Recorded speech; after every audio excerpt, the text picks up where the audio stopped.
morning children, welcome to today's class. You know that we have completed all our portions and now you are going to attend your essay 2 exam, that is Summary Assessment 2 exam. So let us first come to know what is the question paper pattern for your Summary Assessment 2. Your question paper pattern is you have multiple choice questions. 8 questions will be, each question carries 1 mark. You will get 8 marks. Fill in the blanks. Each question carries 1 mark. 5 questions will be for 5 marks. Rewrite as directed. 8 questions will be given. Each question carries 1 mark. So altogether 8. Correlate the following. 4 questions will be given. Each question carries 1 mark and altogether you get 4 marks. Answer the following in one sentence. 8 questions will be given. Each question carries 1 mark. Totally you get 8 marks. Answer the following in 2 sentences. Each question carries 2 marks. 8 questions will be given. So totally you will be having for 16 marks. Write the summary. So a poem will be given and you have to write the summary of that poem. It carries 3 marks. Answer the following in 3 sentences. 3 questions will be given. Each question carries 3 marks. Altogether you get 9 marks. Next, answer the following in 4 sentences. 2 questions will be given. Each question carries 4 marks. So altogether you get 8 marks.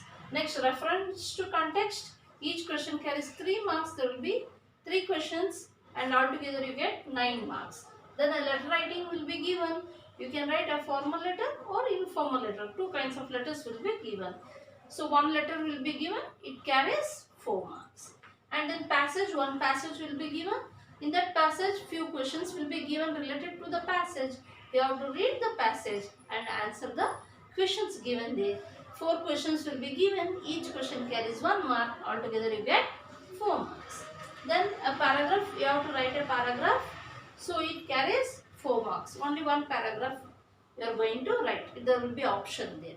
So I hope you understood the question paper pattern. Altogether, maximum marks for a question paper is 90. I hope you understood the question paper pattern, children. Your essay 2 portions are lesson number 6, the warrior who got glory.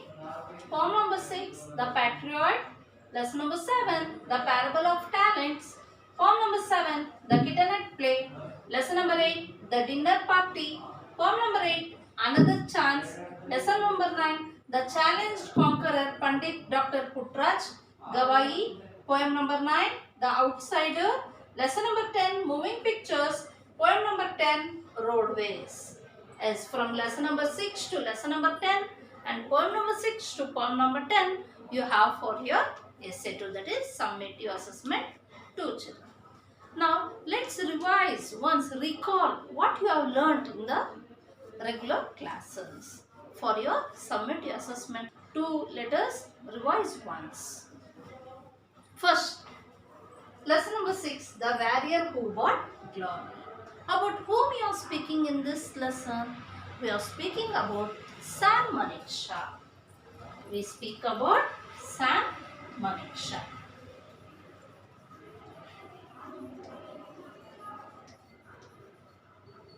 Yes. Sam Manekshaw. What is the full name of Sam Manekshaw? His full name is Sam Harmuzi Pramji Jamshedji Manekshaw. So when was he born? He was born on 3rd April. He was born on 3rd April in the year 1914. The year 1914 in Amritsar. Sam Manekshaw, he completed his class 11 at Sherwood College. He passed out class 11 at Sherwood College in 9th.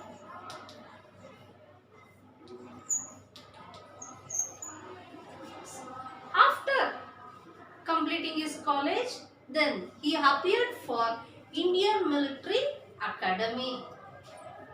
He appeared for Indian Military Academy examination, entrance exam. He appeared for entrance exam. So there were 1,200 applicants there. But for only 15 vacancies, how many applicants were there? There were 1,200 applicants. Among these applicants, even Sam Manakshaw was one. So, and passed out the entrance exam, and he joined Indian Military Academy in the year 1934. He joined Indian Military Academy in the year 1934. After joining there, he took active part in the World War II. So he took active part in which? In the World War II. So while taking active part in the World War II, he fought against the Japanese and defended Burma. Whom did he defend? He defended Burma. He defended Burma and fought against Japanese. While he was fighting in the battlefield, he got seriously wounded by a Japanese. A Japanese shot him and he got seriously wounded. When he was about to lose his life, the Major General D.D. Kawan, he removed his military cross ribbon and he pinned it to Sam Manakshaw, saying that a dead person cannot be awarded a military cross ribbon. So he was such a good person that, and he took active part there. Therefore, praising him, General Kawan, he pinned his own military cross ribbon there. Fortunately, he recovered from the wound and he started to take active part again in the Indian Army. The soldiers in the Gurkha regiment, they praising his humanness. He was very kind-hearted and he was cordial with his fellow soldiers. Therefore, praising him, they composed songs praising his humanness. Later, he succeeded General Kumaramangalam as the 8th Commander-in-Chief. After taking the position, he led his Indian army to confront the designs of Pakistan in the year 1971. So, yes, after succeeding General Kumaramangalam as the 8th Army Chief, within 2 years for his service to the nation, he got award. What was that? He got Padma Vibhushan Award in the year 1972 and Field Marshal in the year 1973. After becoming the Field Marshal, he retired from his service in the year 1973 and Manekshaw, he settled in Kunur in Nilgiris and he died in 2008. He died in June 2008. Now let us move to poem number 6, The Patriot, written by Sir Walter Scott. In this poem, the poet describes about the person who is not patriot. So he says about the plight of a person, who does not possess any love and patriotic feelings towards his motherland. So if a person does not show any patriotic feeling towards his motherland, he is considered to be as a dead man. Though he is alive, no poet will sing a song honoring him, and he will not be honored by any person. Though he has got many titles, wealth, everything will become a wild dust. It will be considered as a worthless. So when he dies, no one will come and speak about his name and fame. So he says that if a person is not patriot, he is considered to be like a dead man. And when he dies, no poet will sing for him, and also nobody will talk about him. He will be forgotten by everyone. So therefore, the poet says that you should be patriot towards your motherland. Now let us move to the next lesson, children. The parable of talents. Here in this lesson, we are going to learn about the physical ability, that is the physical strength and the mental strength. There is a competition between the physical strength and the mental strength here. What happens in this story?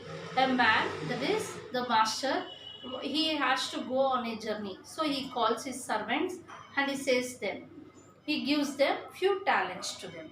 According to their ability, knowing their ability, he will issue the talents. To the first slave, he had 3 slaves. How many slaves? 3 slaves. To the first slave, he gave 5 talents. To the first slave, he gave 5 talents. To the second slave, he gave 2 talents. And to the third slave, he gave 1 talent. So like this, he issued the talent and he said, I am going for a long journey. Make use of these talents. He gave and he went on the journey. So the master, after some days, he returned back. So these slaves, they were having the talents with them. What did they do with that? The first slave who had 5 talents, he traded with that. He traded with these talents and he made 5 more talents. That is 5 plus 5. The second slave, even he also did some trade. Even he also traded with that and he made 2 more talents. That is 2 plus 2. But the third slave who had 1 talent with him, he hid it in the ground. He dug a hole and hid him in the ground. Now after some days, the master returned back. So when the master returned back, the first slave, he came forward and he said, Sir, you gave me 5 talents. I traded with these talents and I made it more. I added 5 more talents. Please you take it. And he handed over it to the master. In the same manner, the second slave also, he came and he gave 4 talents, saying that, Sir, you gave me 2 talents. I traded and I added 2 more talents. The master felt very happy and he said that you are a trustworthy slave. He praised them and he said, I'll put you in charge of many things. And he gave them more in charge.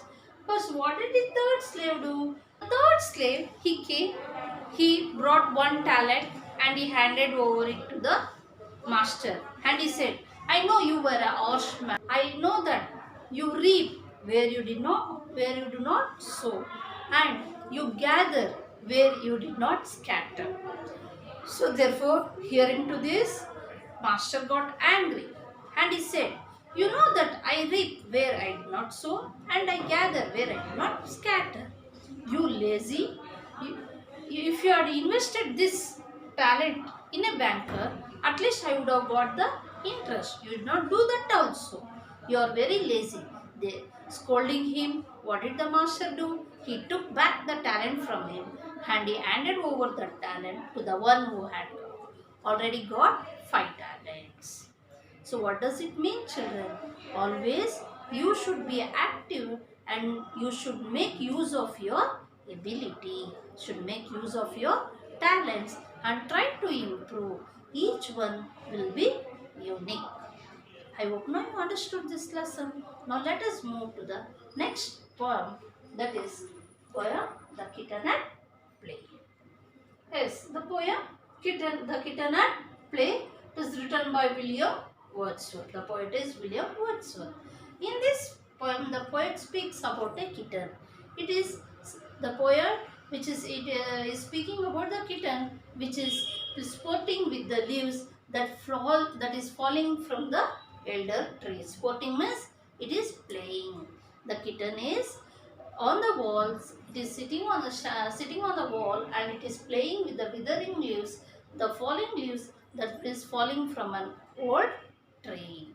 So here the kitten, it crouches, it stretches its paws and darts and it leaps like a tiger. Here the poet compares the kitten to a tiger as it jumps like a tiger and tries to catch the withering leaves.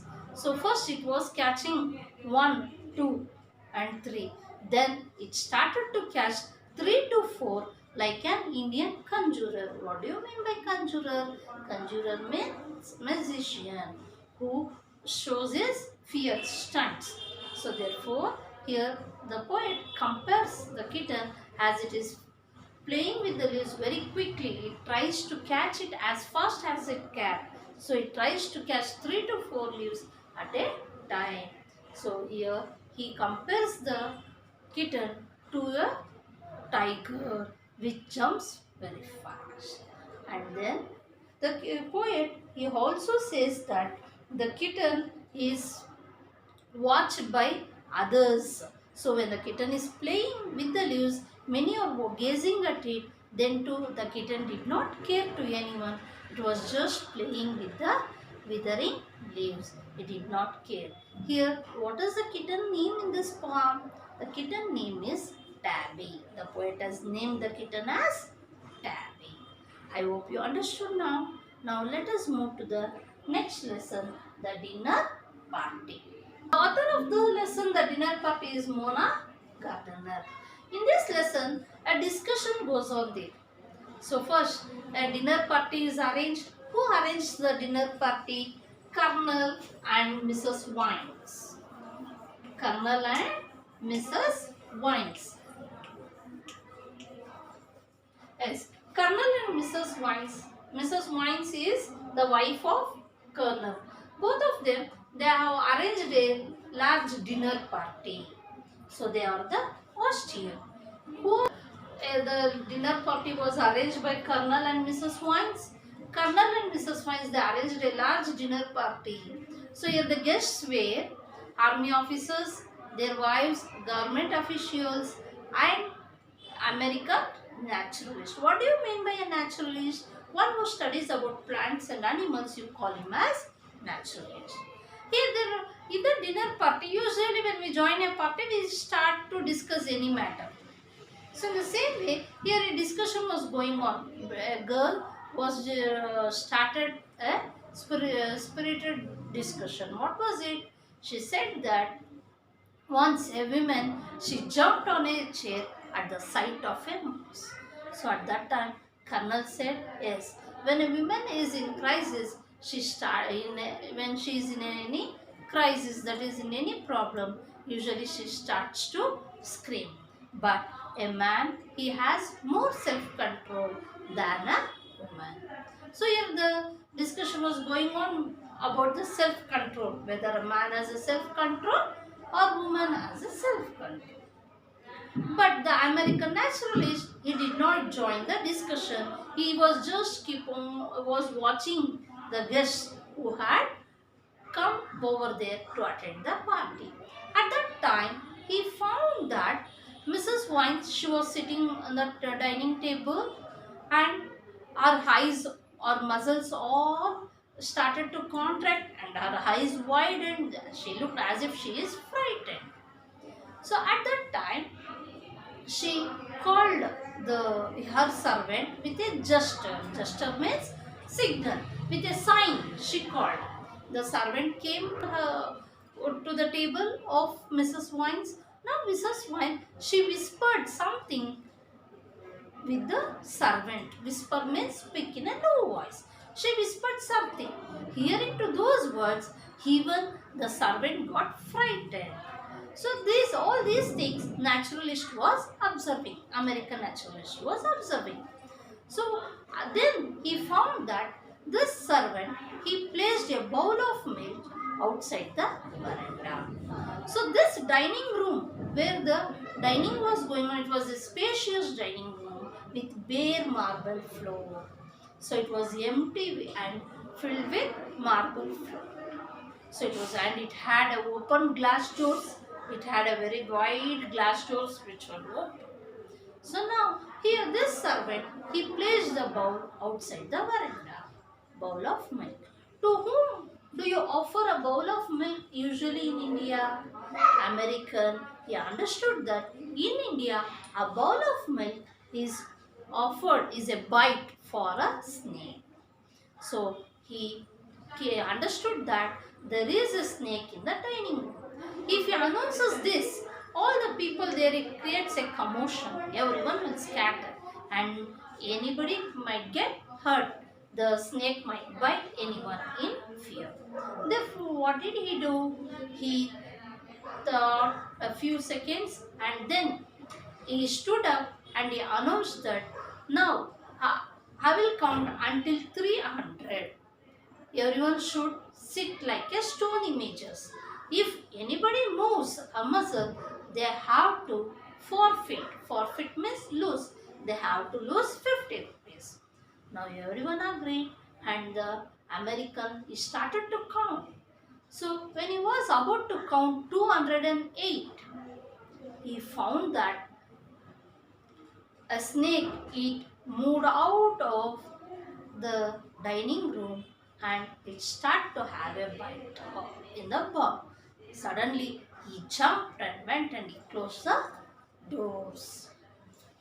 How did he come to know that it was in the dining room? He came to know that by seeing the servant placing a bowl of milk outside the veranda. So what did he do at that time? Seeing that, first he went and searched the four corners of the room. In the three corners were empty. In the fourth corner, the servants were waiting to serve the next course of food. So he came to know that it is not most likely the cobra or the snake will hide in the rafters, that is the shelves. So he went and searched the rafters also. Even the rafters were empty, the corners were empty. So he came to know that it is somewhere under the table in the room. So when he went and slammed the door, he closed the door, everyone started to shout.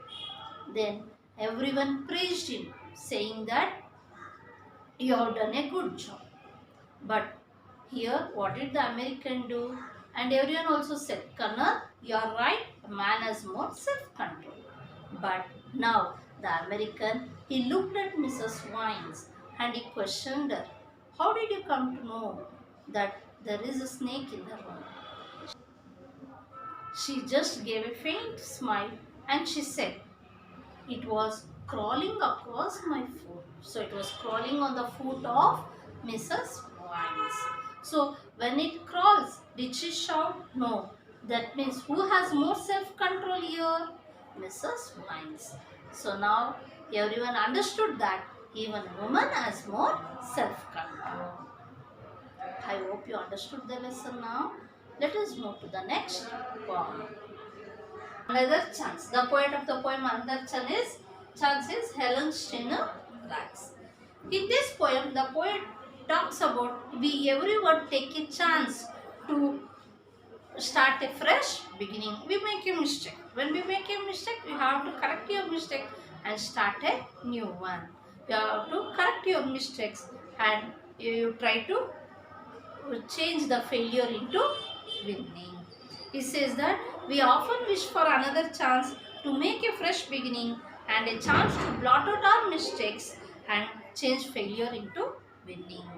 So it doesn't take a new day to make a brand new start, to make a completely new start. You don't need a new day, but it needs only a deep desire and you have to try with all your heart.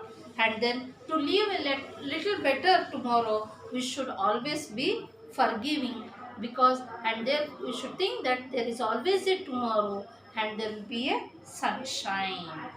And you should never give up in despair. When you are sad, you should not lose your hope. You should try to find out what is the reason for your failure and you try to do with all your heart and you should not give up. And when you try with all your heart, you can surely succeed. And you should always have a hope that there is always a tomorrow. I hope you understood this. Now let us move to the grammar points that we come across in these lessons. Lesson number 6, lesson number 7 and lesson number 8. What are the grammar points we come across?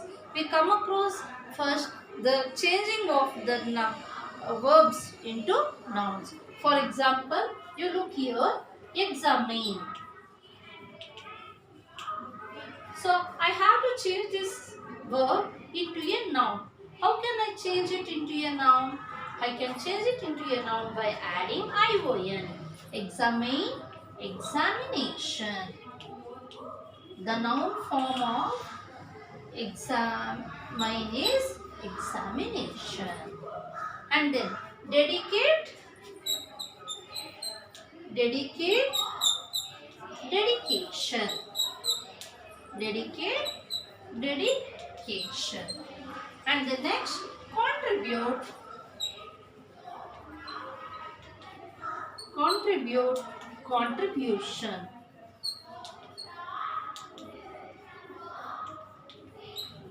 You know that verb, these are the verbs. Verb is an action word. These are the verbs. You can change it into noun by adding ION. So you got this, I think so. Now next, let us move to the next grammar point in this lesson that we come across, preposition. What is a preposition? It shows us the place, the position of a noun. For example, here the bus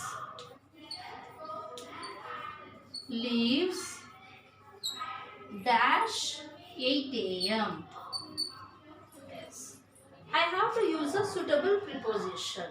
The bus leaves at 8 a.m. You exactly know at 8 a.m. it leaves. And then my brother works dash the office. My brother works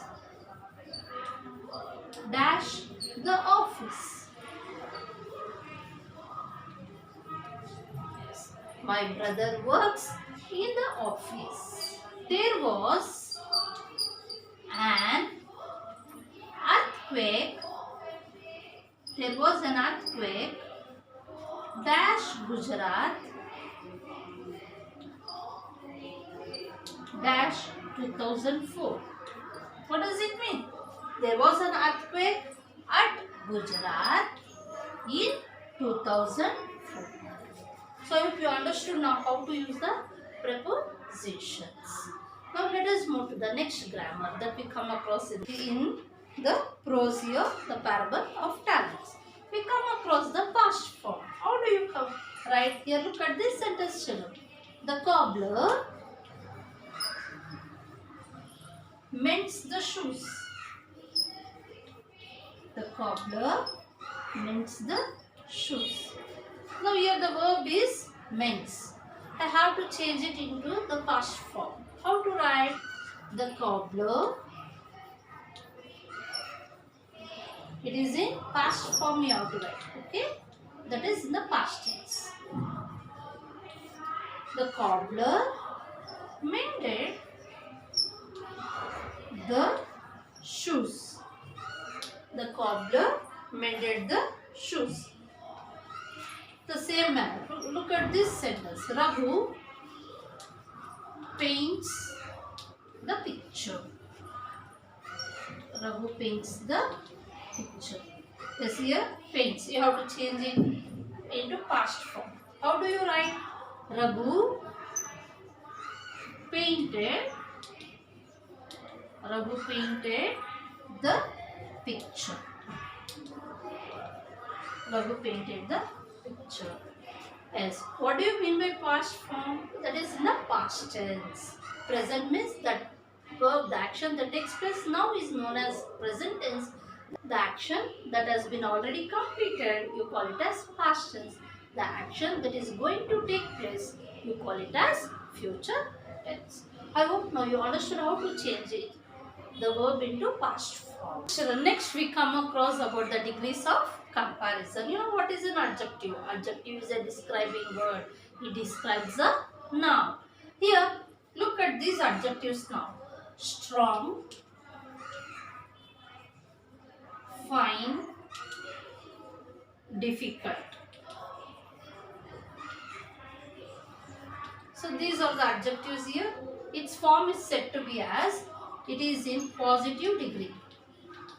It is in positive degree. When I compare it to things, we call it as comparative degree. When I compare between two things, we call it as comparative degree. So what is the comparative degree of strong? stronger. The comparative degree of strong is stronger. Fine, finer. Difficult, more difficult. Difficult, more difficult. Yes. Now, these are the two degrees. Now, which is the third degree? It is superlative degree. Third degree is called as superlative degree. This superlative means the comparison will take place among the all more than two. So here strong, stronger, strongest. The superlative degree is strongest. Fine, finer, finest.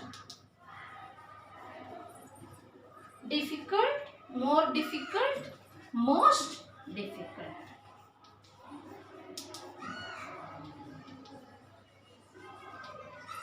As I hope children, until here now you have learned and you have recalled what we have learned in the earlier